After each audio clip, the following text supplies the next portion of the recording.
আসসালামু আলাইকুম ফ্রেন্ডস, আজকে নিয়ে আসলাম একটা অ্যান্ড্রয়েড মাদারবোর্ড।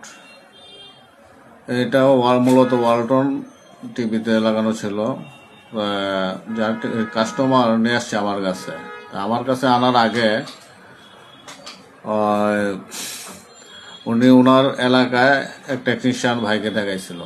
তো উনি দেখলো যে ডিসপ্লে খারাপ, প্যানেল খারাপ। তো ওনার কাছে তো প্যানেল ছিল একটা দেখতে ওয়ালটনের মতো, কিন্তু ওইটা ছিল স্যামসাং। ওনারও ভুল নাই। আর অবশ্য আমরা যদি খেয়াল করি তাহলে জিনিসটা এরকম হয় না। ওই স্যামসাং আর ওয়ালটনের ভিতরে যে থাকে দেখতে টিকনটা একই রকম, চটিটা। তো উনি সম্ভবত মনে করছে সেম। তো উনি এটার ভিতরে লাগানোর পরে দেখা গেল যে ফার্স্ট টাইম কত সময় ব্লিঙ্কিং করছে এলইডি লাইট, করার পরে আপনার এখানে বার্নিং হয়ে গেছে একটা সাইডে। এই যে বার্নিং হয়ে গেছে এই জায়গাটার মধ্যে, বার্নিং হয়ে টোটাল প্রসেসরটা এই যে এখানে বার্নিং হয়েছে। বার্নিং হয়ে আপনার প্রসেসরটা চলে গেছে। এখন গরম হয়, ওভার হিট হয়, হয়তো 30 সেকেন্ড 1 মিনিট এরকম প্লে হয়, তারপরে স্ট্যান্ড বাই হয়ে যায়।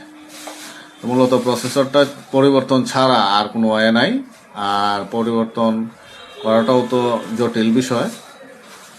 এখন টোটাল মাদারবোর্ডটাই তারপর আমি চেঞ্জ করে ডিসপ্লে করে কাস্টমারকে দিয়ে দিলাম আর কি। তো আমরা আসলে একটু সচেতন হব, যে কোনো জিনিস কানেকশন দেওয়ার আগে ভুল আমাদেরও হয়, তারপরেও আমরা মানে এটা সচেতনমূলক আর কি বলা, যে আমরা খেয়াল করব যাতে সহজে জিনিসটা অ্যাক্সিডেন্ট না হয় আর কি। এটাও তো উনি ইচ্ছাকৃত করেন নাই, অ্যাক্সিডেন্ট হয়ে গেছে, হতে পারে। যাক, তো ভালো থাকবেন সবাই। আসসালামু আলাইকুম।